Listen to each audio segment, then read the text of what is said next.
Hi, good morning. ಬೆಳಗಿನ ಶುಭೋದಯಗಳು. ಎಲ್ಲರೂ ಹೇಗಿದ್ದೀರಾ? ಚೆನ್ನಾಗಿದ್ದೀರಾ? ಪ್ರತಿ 1 ಅವರ್ಗೊಂದ್ಸಲಿ ನೀವು ಹೇಗಿದ್ದೀರಾ ಅಂತ ನಿಮ್ಮನ್ನು ಕೇಳ್ಕೊತಾ ಇರ್ಬೇಕಂತ ಕೇಳ್ಕೊತಾ ಇರಿ. ಹೇಗಿದ್ದೀರಾ ಅಂತ, ಚೆನ್ನಾಗಿದ್ದೀರಾ? ಓಕೆ, ಇವತ್ತು ಒಂದು ಸ್ಟೋರಿ ಹೇಳ್ತಾ ಇದ್ದೀನಿ. ಒಬ್ಬ ರಾಜ ಇದ್ದಂತೆ. ರಾಜನಿಗೆ ಒಬ್ಬ ಮಗ ಇದ್ದಂತೆ. ಮಗ 20 ವರ್ಷ ಯುವಕ, 20-25 ವರ್ಷ ಅದು ಯುವಕ. ಹೀಗೆ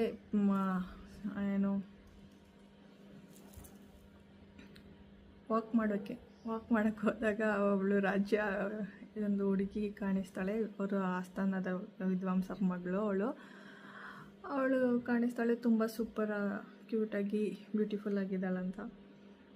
ಅವಳು ನೋಡಿದ ತಕ್ಷಣ ಈ ರಾಜನಿಗೆ ಎಲ್ಲರೂ ಏನೇ ಬೇಕಿದ್ರೂ ಅವ್ರಿಗೆ ಬೇಕೇ ಬೇಕಲ್ಲ. ಇವಾಗ ನೋಡಿದ್ದು ಇವಾಗ ಬೇಕು ಅವರಿಗೆ ಆ ಥರ. ಅದಕ್ಕೆ ಹೋಗ್ಬಿಟ್ಟು ವಿದ್ವಾಂಸರ ಹತ್ರ ಕೇಳ್ತಾನಂತೆ, ನಿಮ್ಮ ಮಗಳು ನಂಗೆ ತುಂಬ ಇಷ್ಟ ಆಗಿದ್ದಾಳೆ, ನಂಗೆ ಮದುವೆ ಮಾಡಿಕೊಡಿ ಅಂತ.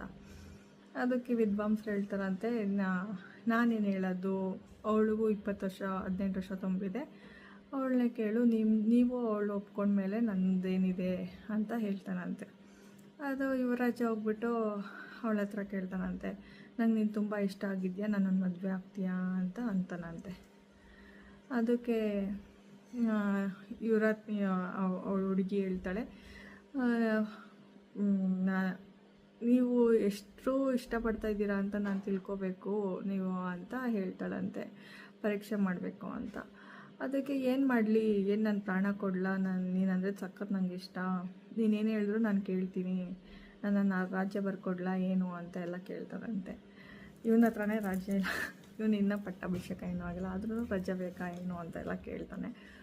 ಅದಕ್ಕೆ ಇವಳು ಹೇಳ್ತಾಳೆ, ನೀವು ರಾಜ್ಯರು ಯಾರನ್ನ ಇಷ್ಟಪಡ್ತೀರೋ ಅವ್ರ ಹಿಂದೆ ಹೋಗ್ತಾ ಇರ್ತೀರ, ನನ್ನನ್ನೇ ಇಷ್ಟಪಡ್ತೀರಾ, ಮದುವೆ ಆದಮೇಲೆ ನನ್ನ ಜೊತೆನೇ ಇರ್ತೀರಾ ಅಂತ ಹೆಂಗೆ ಹೇಳೋಕ್ಕಾಗುತ್ತೆ?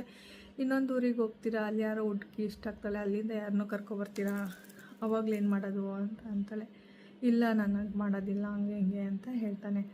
ಅದಕ್ಕೆ ಅವಳು ಹೇಳ್ತಾಳೆ, ಆಯಿತು, ನಾನು ಸರಸ್ವತಿ ಪುತ್ರೆ, ಸೊ ನನಗೆ 2 ತಿಂಗಳು ಟೈಮ್ ಕೊಡು, 2 ತಿಂಗಳು ನಾನು ವ್ರತ ಎಲ್ಲ ಮಾಡಿ ನಿಮಗೂ ಇದೇ ನನ್ನನ್ನು ಮದುವೆ ಆಗಬೇಕು ಅನ್ನೋದೇ ಇತ್ತು ಅಂತಂದರೆ ನೀವು ಬನ್ನಿ, 2 ತಿಂಗಳಾದಮೇಲೆ ಆಮೇಲೆ ಮದುವೆ ಆಗ್ತೀನಿ, ನಾನು ವ್ರತ ಎಲ್ಲ ಮುಗಿಸಿರ್ತೀನಿ, ಅಷ್ಟರಲ್ಲಿ ನೀವು ಆಮೇಲೆ ಬನ್ನಿ ಅಂತ ಹೇಳಿ ಕಳಿಸ್ತಾಳೆ. ಆಯಿತು ಅಷ್ಟೇನಾ ಅಂದ್ಬಿಟ್ಟು ಹೋಗ್ತಾನೆ. ದಿವಸಗಳು ಕಳೆಯುತ್ತೆ, ಟೈಮ್ ಹೋಗ್ತಾ ಇರಲ್ಲ ಅವನಿಗೆ. ಅಯ್ಯೋ ಯಾವಾಗಪ್ಪ ಬರುತ್ತೆ, ಇನ್ನೂ 2 ತಿಂಗಳು ಅಂದ್ಕೊಂಡು ಆ ಟೈಮ್ ಬರುತ್ತೆ. 2 ತಿಂಗಳಾದ್ಮೇಲಿಂದ ಅವನು ಅವ್ರ ಮನೆ ಹತ್ರ ಹೋಗ್ತಾನೆ. ಅಪ್ಪ ಅಮ್ಮನಿಗೆಲ್ಲ ಹೇಳ್ಬಿಟ್ಟು